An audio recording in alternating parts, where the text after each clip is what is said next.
Welcome to Extremely, a podcast from the ADL Center on Extremism. I'm Oren Segal. And I'm Jessica Reaves. And today we are thrilled to have a couple of guests coming from far away to talk about their work, to talk about this moment in time that we're in. And one of them, Nuseir Yassin, is also being honored with the Daniel Pearl Award later.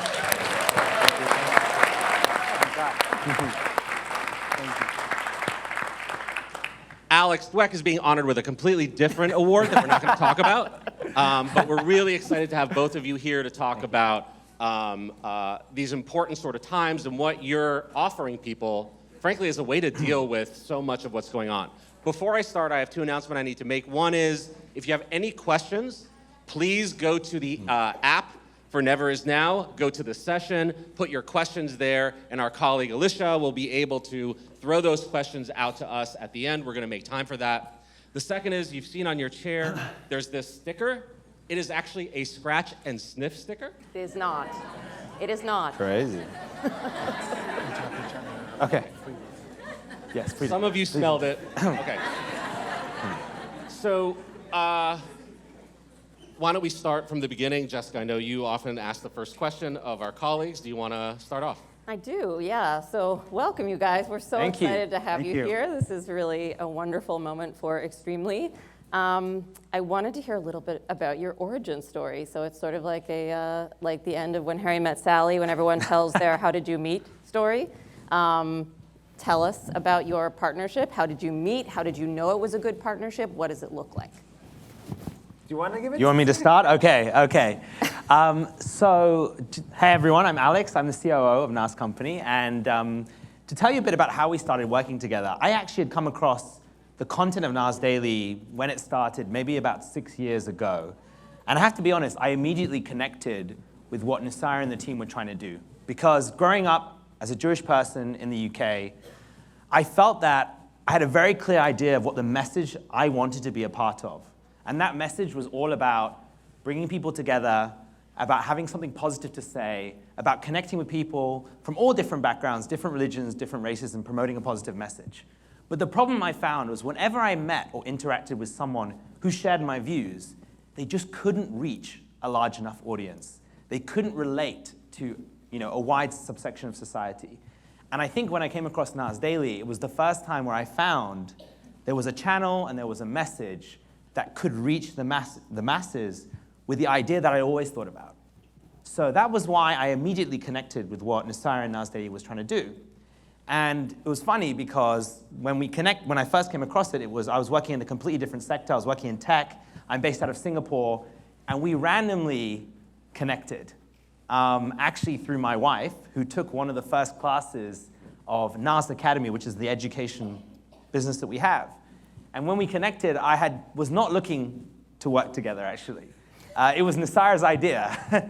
So actually, we connected, and we ended up really, I don't know if you remember that first conversation, we just ended up talking a lot about the future of the Middle East, what is our role to play, how Nuseir is a Palestinian who grew up in Israel, I'm a Jewish person who grew up in the UK, and what role we had to play and how we could play it. So for me, I did not think that conversation would lead us to work together, but Nuseir had a different idea. So well, maybe you could share. So first of all, I was enamored by Alex because Was it the accent? despite the accent, I like American accents. But we chatted and we really bonded for 3 hours. But then, you had a job offer that paid a shit ton of money. Yes. Right? And he was a lot more than he would pay. A lot more. But then, when you make those videos, right? I started making Nas Daily, the first 700 videos. I was editing myself. And eventually I realized for this to become bigger, you need a team around you. No man is an island, right? And so you need this to become an institution rather than an individual. That's why I'm very sensitive to people calling me Nas. It's Nuseir. Nas is the company, and Nas means people in Arabic. And Nas means something completely else, something different in New York, by the way. What? A rapper? From Queens, yeah. The rapper? Nas the rapper? There was initially some confusion about the podcast episode. I'm waiting for his career to be over so that Nas becomes the company. Keep waiting, keep waiting. Anyway, and so what I really appreciate about Alex is that he's the kind of guy who purpose first, money second. And that has been what Nas Daily is. And so I was like, look, Alex, I could never pay that amount of money that this job is paying, but at least we have meaning, and it's a lot of fun. We'll go to ADL conferences at some point. So actually, he texted me and said, let's go for lunch. And he had his, a different agenda, which was come and work for Nas, the project. And I have to be honest, 3 years ago, this was in the middle of the pandemic, it was a big risk, if I'm honest. Usually. I was just about to have my first child. And when I talked to friends, advisors, others about this opportunity, they were like, you'll want to work for a guy with a camera? You want to work with an influencer? Now, it was much more than that. It was much more than that. But that was the perception. What I felt I could bring to the table was my background was in business. My background was in building and growing companies. And I think the idea was if we could combine Nuseir's skills, both with the content, and also he's an engineer, software engineer by background, with some of my skills, maybe this could be a powerful combination. And that's sort of how we started. Yeah. Well, what were the videos that you were making that Alex even was aware of? I think maybe many people in this room are not even aware of the type of content that you were creating that was attractive. So my story is quite simple. I was born and raised in Israel as a Palestinian Israeli. This is a background that's very complicated. And so ever since I was 19, I was like, I'm going to get out of here. I'm going to go to America, and I'm going to get the American dream, right? And so I came here for college. It was great. Worked here as a software engineer for a little bit. It was great. But eventually I realized that for 24 years of my life, I had no voice. And it felt like the voice on the internet was dominated by the crazies. And I was like, okay, sorry. It still is. It still is. It still is. So I was like, I'm going to try to make videos. I'm going to go see the world. And I'm going to make short videos about the world for my mom. Simple as that. I want my mom to watch those videos. So I speak slow because her English is not the best. And I also make it about something my mom would be interested in. And I said, I'm going to make 1,000 of those videos in 1,000 days. So I quit my job, lost my America visa, and I started this Nas Daily thing. And the first 270 videos, nobody watched. Nobody here watched. I think you may have watched one of them. Maybe. Yeah, but it didn't reach anybody. It's not like you make a video and all of a sudden the world knows you and loves you. Right. So I failed 270 times in silence, and then number day 271 blew up. But slowly but surely, we started to learn how to tell a better story in 1 minute. And then when I figured that out, I was like, okay, now I need to make important stories. Yeah. And so what is important in my life? Well, unfortunately, as much as I'd like to escape it, it is impossible to escape Israel and Palestine. And so I found myself having to talk about that all the time. And that is, I think, how, when you make any video about Israel, every Jew in the world will see it. So that's Alex. At this scale. Yeah, there was a few pieces of content that I think caught people's attention or caught my attention. So there was one about Jews and Arabs. Yes. Which was about, I think it was about Jews and Arabs that you brought together in Israel, right? Yes. So that was one. There was another interesting one that he did about United Hatzalah. Yeah, United Hatzalah. It was a really powerful video that reached 50 million people, I think. I remember the video, I think, where you're meeting some young kids who are basically like, oh, you're a terrorist. And the way that you responded to them wasn't in anger, but you tried to bring them in. Yes. That's when I got on the Nas boat, basically, when I saw that. That video actually was a career maker in the Israel-Palestine debate stuff. Truly, people think, oh, what is the video with the most views? It actually doesn't matter, the views. It's what is the video with the most depth. And that video of that unscripted interaction with somebody who just doesn't like you for who you are was the most depth. And I think that's the video we talked about when we first met. I wish I never had to make that video. That's why I'm like, well, I'm great you saw the video, but I wish that video didn't need to exist. Yeah. How do you navigate when you're in the midst of filming something and something happens that's unscripted? You hear from a kid who says something horrible to you. You hear from other people. How do you manage kind of like the visceral reaction while you're in the midst of filming? So I recommend everybody here, actually no, I don't recommend it, actually, sorry. I don't recommend it at all. when you make content and you get thousands of comments every day, Yeah. you get used to hate. You know, the average human brain is used to 150 friends in your tribe for thousands of years, right? And then all of a sudden, we invented the internet. And now you have 3,000 friends on Facebook. And then you have 3 million followers on Facebook. Well, not everybody. That's just you. So actually, it's 22 million now, which is, it gets harder and harder.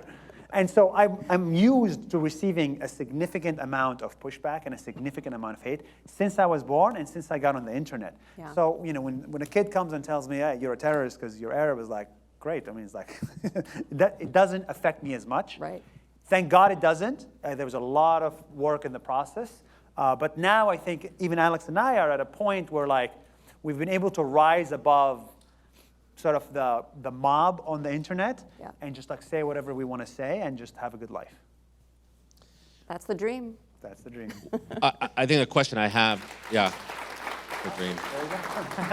The dream always solicits the applause. No, why do you want to be so out there? Why do you want to tell stories? Why do you want to tell all these stories about yourself so much? What is it about you that feels compelled to put so much of yourself out there? And why do you want to support that as sort of a follow-up? So, funny, when people look at the work we do, they think this is an elective. They think we like to do it. They think it's like fun. We think they're having fun. No, this is a responsibility. This is an obligation. And the way I view it is, look, I'm so goddamn lucky to like get a Harvard degree. I should make videos about that because some kid in Ethiopia needs to get a Harvard degree, right? So the idea is that whatever you get first, the first thing we think about is how can others get it too, as opposed to how can I shut the door so that nobody else gets it. So there's a few things in my life that happened that makes me so lucky and so excited to be alive that I'm like, okay, it is important everybody experiences what I experienced. So I've experienced, let's say, the Harvard education, so we make videos about that. I've experienced living in peace with Jewish friends. That's why everybody should experience that too, you know, and so many other things. So this is just an example of why it's an obligation. Yeah, and also, by the way, if you watch the content, Nuseir is not that interesting, just to be honest. His videos are actually not about Alex, you just don't hold back. Tell us what you really think.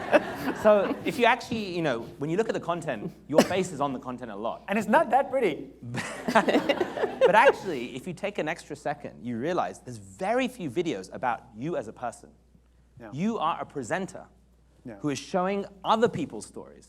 And I think that's one of the reasons why Nas is successful. But it's so interesting that you say that because my first sense of, you know, watching a lot of videos, granted in a short amount of time, so it was just kind of an onslaught, but was that you appear to be quite comfortable being very vulnerable on these videos. I mean, you share a lot about your personal life.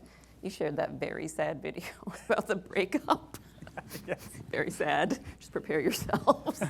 And you know, the video that you two filmed right after October 7th was also very vulnerable in a way. I mean, do you have second thoughts about that ever? Do you feel really exposed? What's that like? I have very strong opinions about this. Very strong opinions about this. I hate secrets. Okay. The Washington Post has this line that says, democracy dies in darkness. Yeah. Everything dies in darkness. It's not just democracy. I really believe in like living an exposed life. And I know a lot of people in the audience may disagree with this. Great. But an example is like everything in my life I share because I think it's an opportunity for someone else to learn from it. So how much money I make exactly is public. My net worth is public. My relationship is public. My breakup was public. My falling in love was public. You know, our problems with companies public. Company updates are public. Company updates are public. Everything in life is public. I live life as if there's a journalist next to me 24/7. It's the best way to live. Is it? Because I'm thinking about my in-laws, and if they subscribe to the same idea, I don't know if everybody needs to hear everything that they're thinking. What do you think? So I'm not as public as him, just to be honest. I think there are benefits when you're a public figure to put everything out there, because when you have nothing to hide, it's almost like this is who you are, and I'll either accept it or I won't. Exactly. You're disarming people. You're disarming essentially. people. So I think when it came to a lot of the difficult issues that we've talked about as a channel, the fact that we're just very open about what we are, Yeah. it means that actually when you come out and you talk about these issues, you're not as cancelable in a way, right? Because always been open about what you think. So it kind of builds a form of immunity.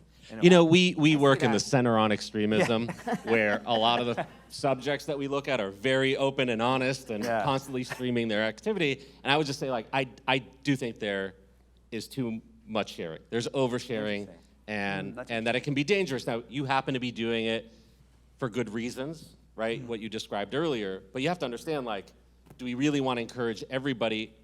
Do you think at the end of the day, those bad things will eventually fade if people are open about all of that as well? So two things. One, it keeps you accountable. For example, I made a video saying I'm vegetarian. I don't eat meat. Okay, and I talk about everything I eat is public. Okay. And it's like, okay, like if somebody at the restaurant sees me eating a steak, like clearly I'm a hypocrite. So you don't want to be a hypocrite. So accountability is amazing when you commit publicly to things. Number two is I found that most people, what they really want is they want authenticity. They don't want facts. They don't want fiction. They don't want information. They want authenticity. Right. As long as people believe what I say is what I believe, I could literally say anything.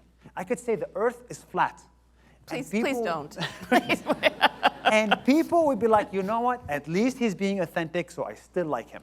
The people, what they hate the most is faking what you're saying. We've had presidents who subscribe to this, yes. Well, yes, that's why did Trump become president? Because no matter how crazy the stuff he said, it was authentically him. People appreciate authenticity. And I want to say that we've had presidents, meaning presidents around the world, not any one specific president, not anywhere, 501c3, okay. You didn't want to mention the T word?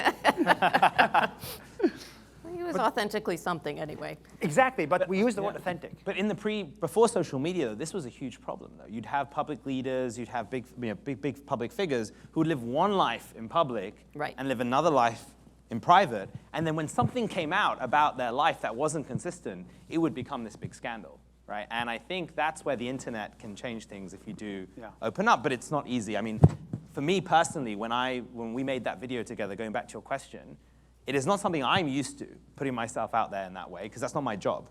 I remember Nuseir said to me, he's like, are you sure that you want to do this? Because this is the post-October 7th. We did a video post-October 7th, right? As you know, and actually it started from a post that I did. I made a post on LinkedIn about how I felt. And then Nuseir said, I think we should make a video about this, about being Jewish and him being Muslim and how we feel about about what's happening. And Nuseir said to me, are you sure you want to do this?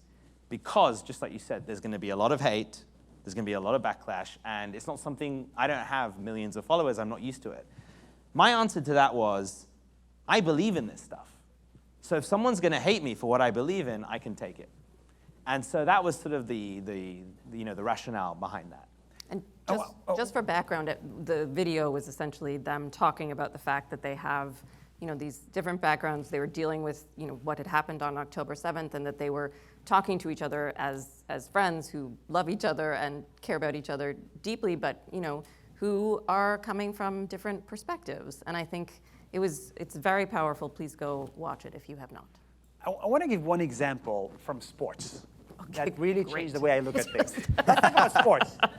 In the 1960s, no one could run a mile in less than 4 minutes. In less than 4 minutes, right? Everybody was running miles 4 minutes and 30 seconds, 4 minutes and 25 seconds, 4 minutes and 29 seconds, okay? Until one person was able to run a mile under 4 minutes, 3:59. In that same year, 10 more people were able to run a mile under 4 minutes. 10 more people. Because they were like, oh, he did it, then I can do it too. Yeah. That, it was all in the brain. So similarly, the way I look at our work is, let us be the first ones to break that 4-minute mile. And then once you break that 4-minute mile, other people will want to copy it. And that's why transparency, radical openness, sharing everything about our lives, it's setting the pace for the 4-minute mile people. And now somebody in Kurdistan or somebody in Egypt will normalize the idea of working together as Jews and Muslims. So my sense is that you're taking these ideas even beyond just sort of these online spaces where you're creating content, is you're creating hotels and in-person experiences and a whole new set of products that enable people to continue to explore this. So talk to us about what that means. Because is that like a huge next step, right? How are you sort of viewing your business model with the need to really model behavior for people that you think will benefit society? And how do you hold on to the do good part of this? I think You not sell out immediately. no, it took us a few years. No, I think it's really important to, when you have a social mission or a mission that you're doing things that are maybe not so conventional, one of the most important parts of that business model is you don't want to be reliant on one source of income. If you have one donor or if you have one backer, what happens if you disagree? What happens if you take a different course? So to achieve independence of your mission, you need to have many different sources of revenue. I think that's like ultimately what we want to achieve from our business. But in terms of actually what we're doing, we believe our mission is bringing people together.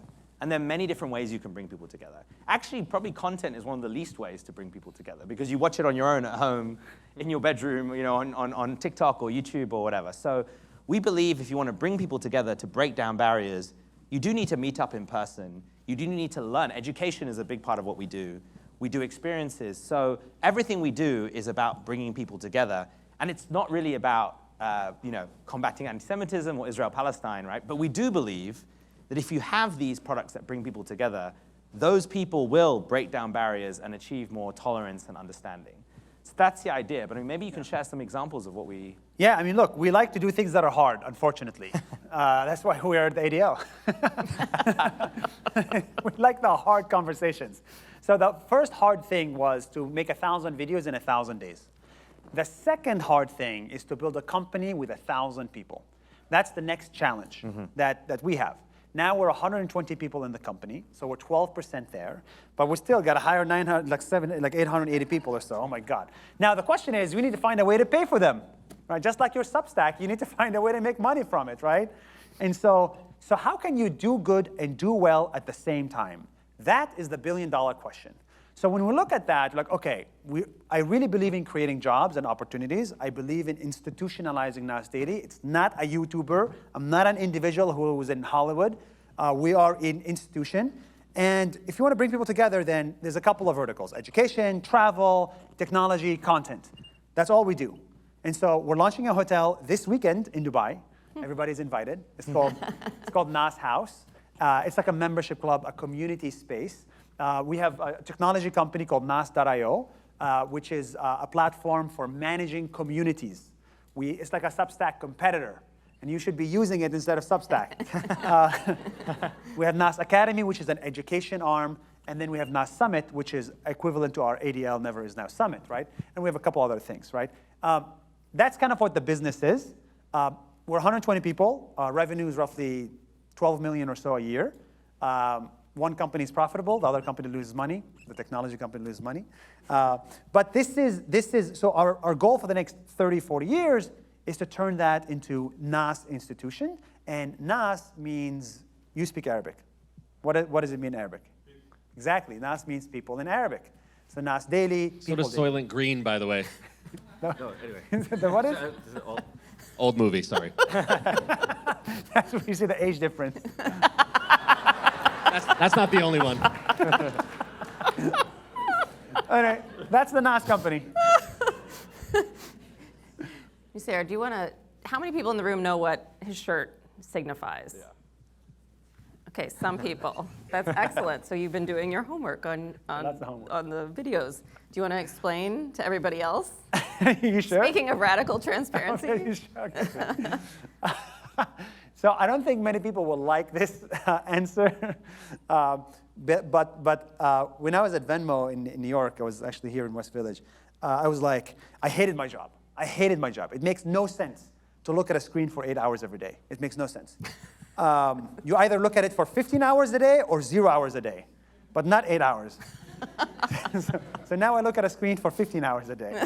And I was like, when are you going to die? Turns out there are two people that know when you're going to die: God and Google. And you type on Google and it says 76. On average, men in America die at age 76. A lot of people may disagree here, I know. But that's what Google said. And so I was 24 years old back then. 24 out of 76 is 32%. I was 32% done with life. I was 1/3 dead. And that's when I quit my job. And I said, I'm going to dedicate the remaining 2/3 of my life to only do what I find meaningful. And ever since then, I've been wearing the same T-shirt for the last 6 years. And every 9 months, I am 1% older. So I started at 32, and I'm 42% as of last week. So I'm 42% on average. You're 42% dead. Dead. Well. But hey. I would make videos every day too, actually, if I thought about it like that. Yeah. Exactly. It's a great way to look at, I mean, it's a real shift in perspective, I imagine. When you think of life in terms of percentages, time becomes a lot more precious. Yeah. If I tell you, would you give 10% of your life to a girlfriend you don't like or a boyfriend you don't like? You'd be like, hell no. But a lot of us are stuck in relationships with somebody we don't like, for example, doing things that we don't like. Alex, I saw her reaction. Alex, do you have anything to add? Yeah, Alex would like to say something. We're about to make some news here, people. I was shocked. Do you not like me? No, it's so good. It's so good. He's a good guy. No, but I finished. That's my answer. He's a good guy. Yeah. I was just trying to apply what you were saying before about, the people that follow you and like what we do in the Center on Extremism, which is looking at extremists all day. And so, people hate us from all sides. And at the end of the day, we're trying to identify where the next threats are coming from, get ahead of that, help communities protect themselves. But I know that in many of the conversations that we have, this is a battle of hearts and minds. We're not going to wrest our way out of this, right? This is not just a security issue. So if you really look at this broader issue of extremism and threats to any community, it's the narrative, it's winning hearts and minds. And this work obviously does that to some degree. Have you thought about the impact or creating content specifically that like gives people some off-ramps? I mean, if everybody's gonna say what be authentically themselves and say everything that they're thinking, we're gonna find people who hate people. Are you also finding ways to address them and give them an option in a community that you're creating for others? Or is that version 3.0 or whatever? No, I think it's easy when you look at the internet today to be depressed, right? There's a lot, especially in the last few months, there's a lot of content surrounded by, hey, I'm sure you guys have never been busier in your work. But I think when we think about being a content creator or being on the internet, it's never about a one-off interaction, right? It's a relationship you build over time. And so when we think about winning hearts and minds, you cannot think about, I'm going to make one post, I'm going to make one video. It's saying, how do I win hearts and minds over several years, right? And I think with the work that we do, we think, yes, we can play a role in that, but we really need to enable others to do that. That's why we care so much about education, because we help train content creators, for example, with Nas Academy. And we're saying, well, what if we get thousands of people who can storytell and build relationships, whether it's with the ADL, whether it's with anyone else? Then you can win and change many hearts and minds, because these interactions are now local, right? They are not just through an organization, they're through individuals. So I think Nas Daily has a role to play, or our company has a role to play, but I think the bigger impact is if we can help others to do that. But what do you think? What's the age group that you're working with? Oh, to make content? Before you answer. I mean, we've had such a broad age. Everybody. Are you alive? Then you're the age. Or how be, dead are you? Yeah. 42%, 32%. We've had, I have to say that I see a lot of people, let's say, in their 40s or 50s who say, I want to do this, right? I see people who are post-college who say, I want to do this. There isn't really a specific age group that works. You just have to be committed to creating regularly. Nuseir created for 1,000 straight days. I mean, we still make videos every day. Yeah. So it's really about consistency. Well, I was asking in part because these two issues are not unrelated. We know that early education, reaching people early about creating community, about creating connection, means fewer extremists in the world. So what you are doing does, in fact, directly impact our work. But you were going to... I was going to say is, I want our success to be almost like, I want it to be extremely public, because I want it to be like a shining example of what could happen to you if you're tolerant, and what could happen to you if you're not tolerant. I think about the people in my village, right? There's a lot of people in my village back in Israel who do not like Jews. Simple as that. Wish Israel did not exist, right? And I always look at Nas Daily and I'm like, look, I'm living my life in a way that is way less extreme than yours, very tolerant. I'm working with what I believe is right, and it has paid off really well for me. You know, making more money than I ever thought I would, and seeing places and making friends than I ever thought I would. It's fun to be tolerant. You know, it's fun. And so I want that people to look at, you see, when you're 15 years old, you see two options really. I become, you know, the leader of Hamas, you know, or I become like, you know, I become, you know, famous on YouTube and make money or whatever, right? I want the path we're taking to be a path for everybody in the villages. And we're not just talking about villages in Israel. You know, Nas Data has 65 million followers around the world. You know, when you get out of the bubble of America and Israel and Europe, you know, there's 200 million people in Bangladesh. There's 100 million people in Egypt, for God's sake. You know, another 200 million in Pakistan. We're almost close to 1 billion people that don't get any opportunity, right? So the way I view it is talent is universal, opportunity is not.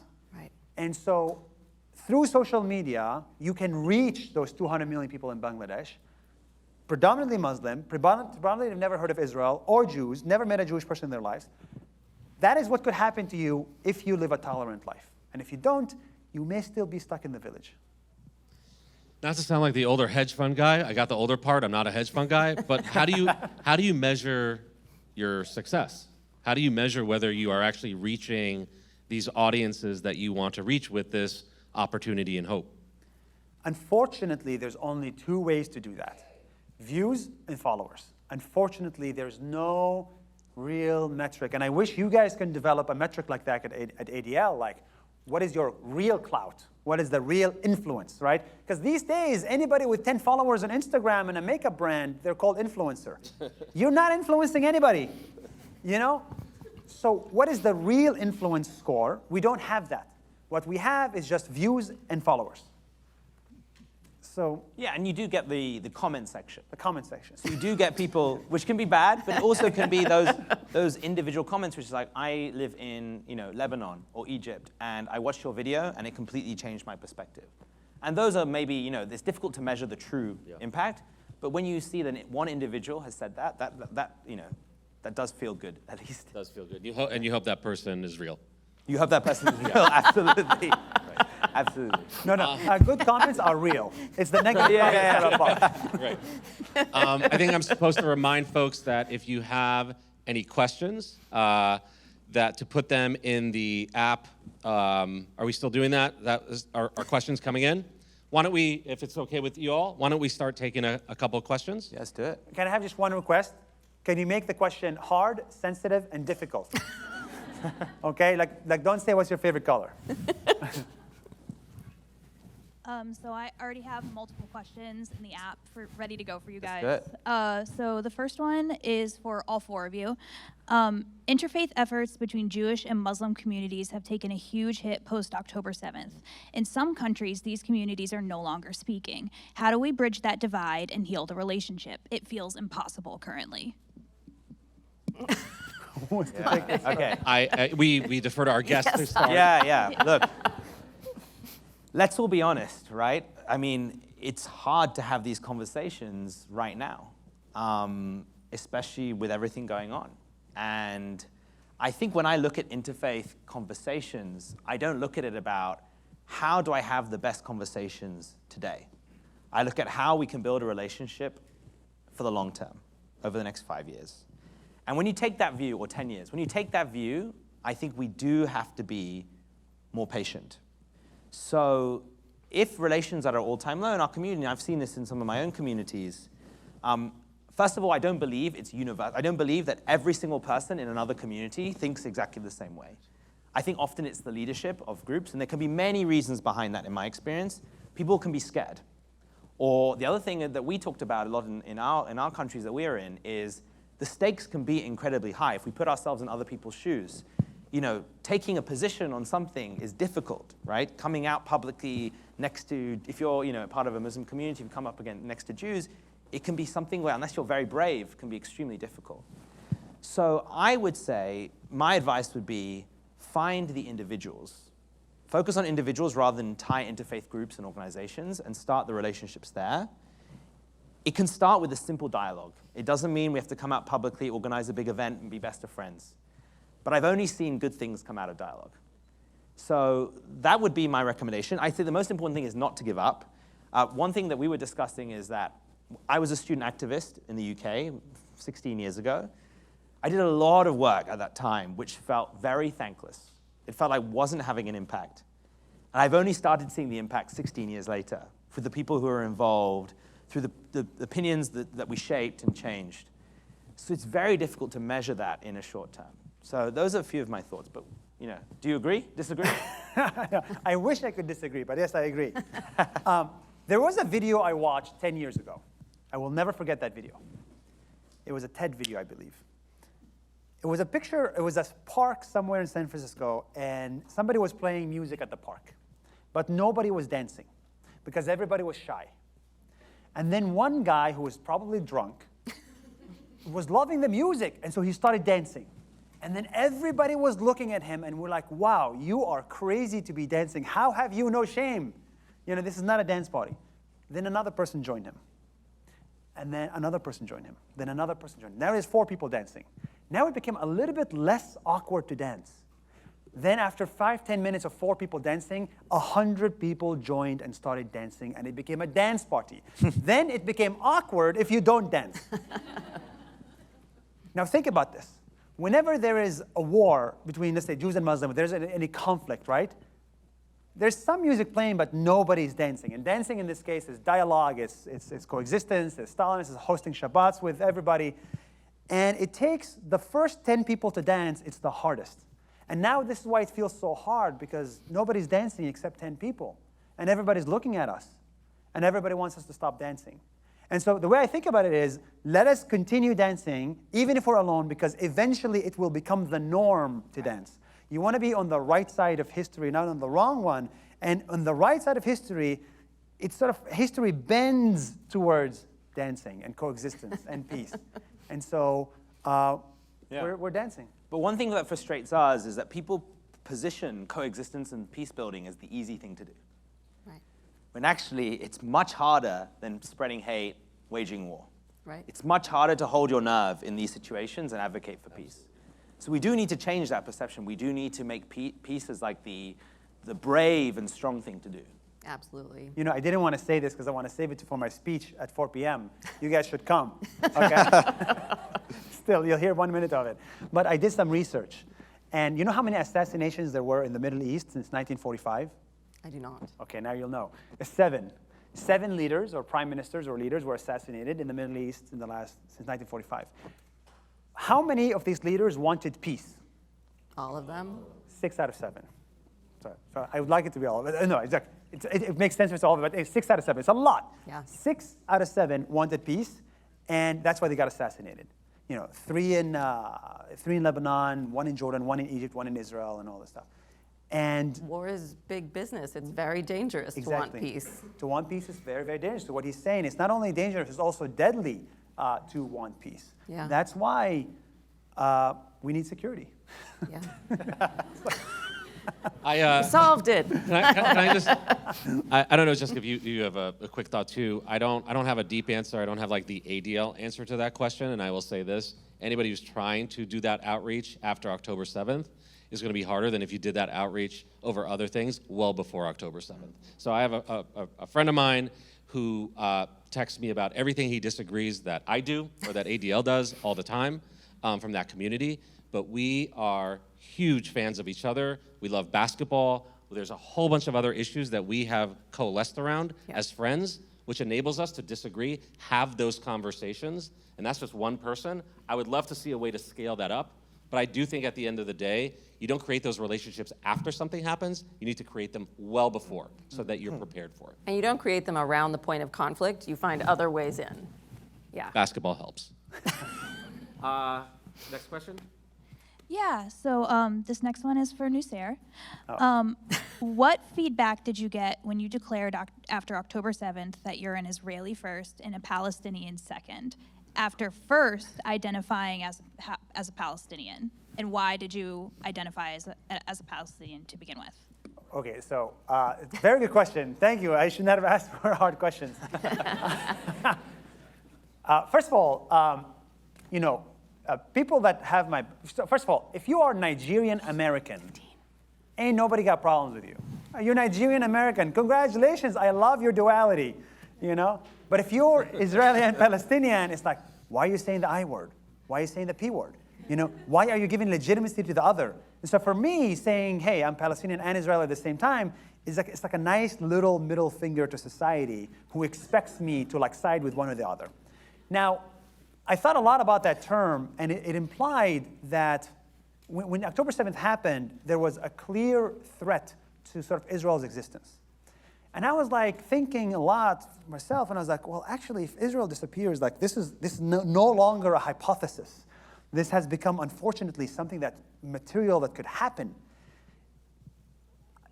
It appears that I actually have a lot of interest to have Israel exist, because that's where my family lives for generations and generations. And so if that's the case, then maybe I am Israeli first, Palestinian second, just like an Australian American could be American first, Australian second, And it's not that big of a deal, but for me it signified sort of a shift in my priorities. And so I made that statement. First of all, I did not realize how many people would be pissed. If you go say, hey, I'm British Jewish, no, I'm Jewish British. Yeah. It's like, who cares? It's like ordering. For some reason, a lot of people care about what word comes first. And I'm laughing at it because it's ridiculous, the amount of anger that was created from that statement. Needless to say, we lost $1 million deal. I lost 10 friends. I reshuffled 10 other friends, and I created 10 million haters. It has been a very transformational experience over the last 5 months. And it's not difficult if I was just a YouTuber and I'm just traveling the world and having fun. It is difficult when you have 120 people and you gotta pay salaries every month. When you're building a business and building a mission at the same time, that becomes difficult, right? And we were thinking okay, how does this affect revenue? Who do we align with? Who are your friends? And so let's just say I reshuffled my whole life and my whole business to align with people that share my values. Yeah. And that I realized was really important. You want to do business that people that share your values. And I became really particular about who I work with and who I don't work with. And if I see any sense of craziness in somebody, whether it's to the right or to the left, I just I try not to get in bed business-wise too much with them. And so people did that with me, and that was So would you say, even though that was obviously a very painful experience, was it useful in a way because it helped to sift away some of the things that maybe weren't working or weren't going to work long-term? Unfortunately, it was useful. Yeah. It was useful in helping me know what I want to do in my life. Yeah. And helping us understand where we want to take the business and in which countries we want to invest. Right. There is a sad element to this. I don't want to come here to you guys and be all happy, kumbaya, we know what we're doing. But there's a dark side to some of my decisions, and I'm happy to share them. And I was like, look, I've spent 5 years prior investing in the Middle East, helping creators. We sent more than $600,000 worth of money to Arab creators. Who a lot of them turned against me after that statement. And I made the sad decision to maybe focus a little bit less on in that area and maybe try to save myself first. Yeah. Save the company first, focus, let's say, on India or America, where there is, value alignment, as opposed to working in places where there's no value alignment. And it's sad because that kid in Egypt is not going to get another Nas scholarship. At least not now, but hopefully in the future we get back to it. But I kind of put a pause into some of our feel-good efforts. And that's the sad part of it. Yeah, look, the value alignment part is important because if you get constrained by those people, like the person that we lost the $1 million deal with, you can't be open and speak out on the issues that you care about. Right. So yes, on the one hand, it's liberating because now the partners we work with, we can speak up on these issues, and that's aligned with what they believe and what they think. Right. But in the Middle East, I think we are incredibly optimistic. We were incredibly optimistic about the Middle East. I think we still are. But I think that on the one hand, actually, in many of the leadership in the Middle East wants a better future between Israel, Palestine, and everyone else. But there's a lot of work to be done on the grassroots, and now is not necessarily being the time to do it. And so, yeah, we need to know where we can have the most impact. But to be clear, we still do peace work, just Yes. much more targeted. I'll be honest with you. For me, it's a little refreshing to not be hit in the head with like everything is possible, hope is eternal, and we're going to solve the world through video. So like recognizing certain limits, even if it's for now, right? You revisit that, I think is important for people to hear because there's not that one single answer you're always going to get. So just thank you for that. So after October 7th, we were feeling very down about all this, and then we went to Saudi Arabia. Yeah. And I left, the most positive I've left for a long time, because we were meeting all different people in Saudi Arabia who were saying peace between Israel and Saudi Arabia is just inevitable. And we're looking forward to that day because we want to work more with Israelis and we want to do business. And you're thinking, wow, in all this noise on social media and all this hate, we're talking to people in a country that doesn't recognize Israel with people who are saying, we want to do more with Israel. So I left incredibly optimistic after that visit. And also it makes you realize that it is more complicated and more nuanced than... You know, I met more Jews in Saudi Arabia than I have in my village in Israel.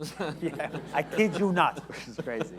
Another one point I want to say this. A lot of you guys are Western, you know, a lot of you guys are American or Colombian or Latin American, you know, where there's like there's a culture of like speaking up, freedom of speech. Yes, say what you want to say. I want people to recognize that your partner or lack of partner in the Middle East and the Arab side, which is my people, I'm sure you understand, is there is an element of, there's a term in Arabic that says, I go wall by wall and I say, God, protect me. I go wall by wall and I say, God, protect me. It basically means you don't want to be the center of attention. Okay, you don't want to say something contrarian because that is the death of your life. That's the end of your life. You would die. So yes, there is a lot of secret conversations happening around the Middle East saying, I have no problem with Jews and I have no problem with Israel, right? And a lot of my extended family says that to me on the phone privately. But when I tell them, hey, do you want to make a video together about this? They're like, no way, Jose. No way, Muhammad, actually. So I hope you understand, there is a partner, it's just nobody is an idiot like me that's willing to say it. Yeah. So next question is a little less heavy to give you a break. In 5 years, what does success look like for Nas Company? Wow. 1,000 people. So we disagree on this, by the way. I think our impact, I think Nuseir is very passionate about the fact that when you employ people and give people opportunity, that in itself is making a positive impact in what we do. And finding people all over the world who believe in this mission and bringing them together and upskilling them is a really important part.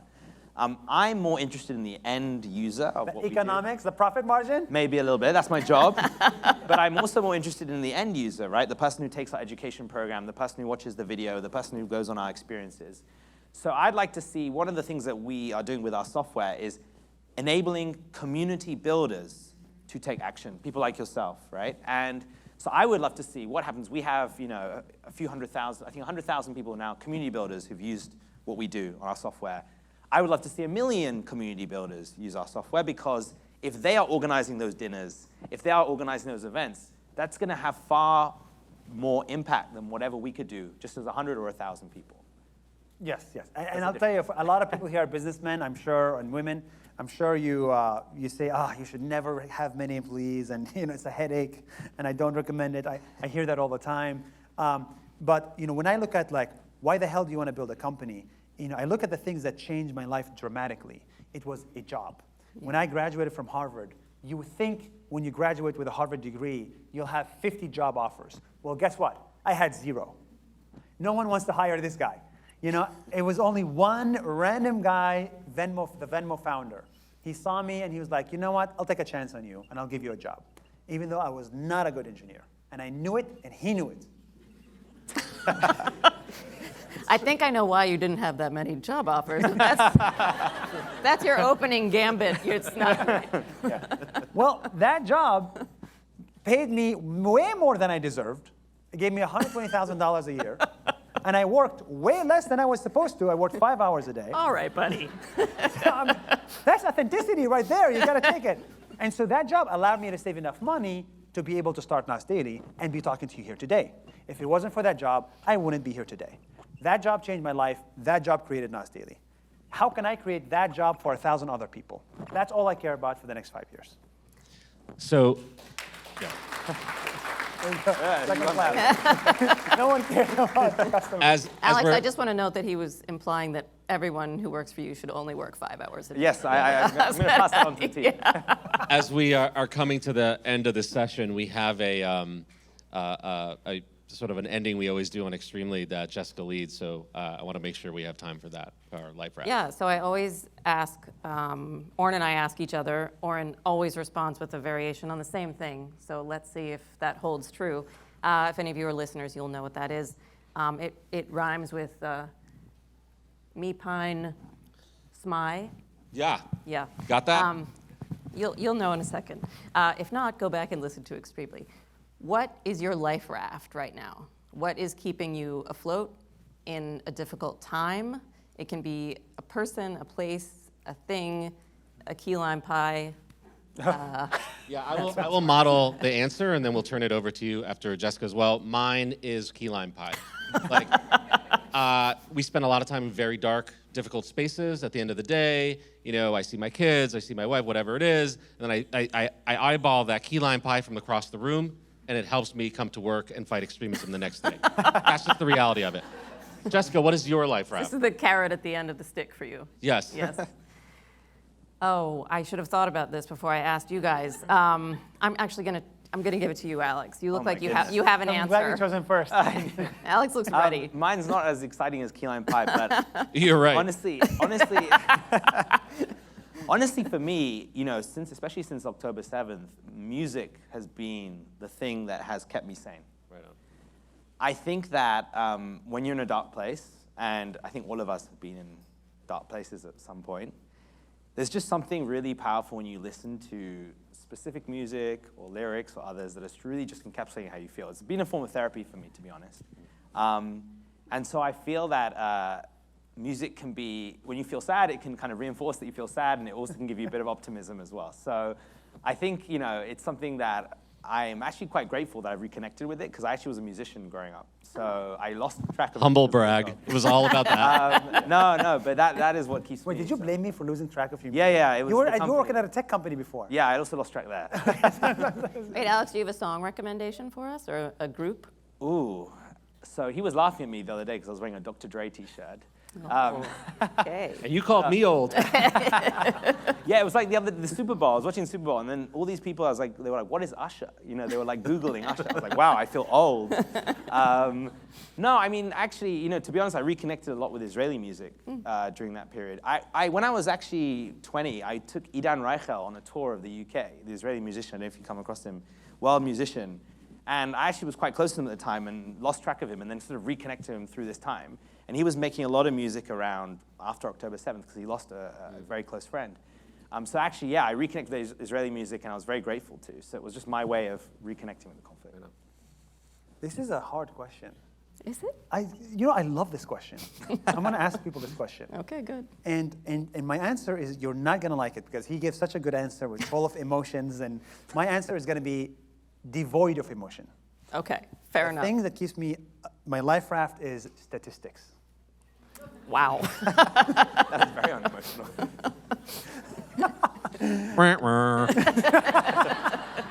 Now, do you want to know why? So You are wearing a 42% life shirt, so I think we're... when I think of when life gets hard, when I get a lot of negative comments, when let's say the business is not doing well, when let's say I have problems or whatever, you know, I think about like what are the odds of living the life that I live now, right? One, you have to be born healthy. That's like 1 in like, you know, that's like, okay, 90% chance you get healthy. Okay, then you got to be born. Now need to born without any major health issues. Now, very lucky. I got a Harvard degree. That's already 1% of the world. Then I got money. That's already 1% of 1%. Then I already got the social capital, the success with Nas Daily. That's 1% and 1% and 1% and 1%. And I feel incredibly grateful to have this life. And therefore, I feel incredible responsibility to keep going. right? If you are so lucky to be gifted so much, it is a responsibility to keep going. It is not a choice anymore. And so that keeps me going, I think, for the last 8 years and hopefully for the next 80. Yeah. That's lovely. That was lovely, and not at all devoid of emotion. Yeah, that was a good answer. Yeah. I would say, by the way, when you have when you go through these, I would recommend when people are starting organizations or doing these kind of missions, have a team or a co-founder or a partner to go through it with, right? Yes. Because when you're having a tough time and you can talk to someone else and be like, wow, this is really hard right now, it makes it that little bit easier. So when we've had these difficult times with the business, the fact that there's not just myself, there's others as well that we can talk to about it, means you can really keep each other going. Yes, Alex is would have been the second answer. That keeps No, I wasn't looking for that. All right, and we're back to me. I'm just delighted to be back in New York. As a former New Yorker, I'm always so happy to be here. It gives me so much energy and kind of rejuvenates me. And we were talking the other night, Carolyn and I, about, she said, there's sirens everywhere. And I was like, isn't it great? So I'm so happy to be back and to see and work with all of my colleagues in person. It really inspires me and gives me the energy to keep going. So yeah. These things may not seem like everything, but they can be everything. So thank you, Alex. Thank you, Nuseir, for spending time with us. Thank you, guys. And thank you all for being here.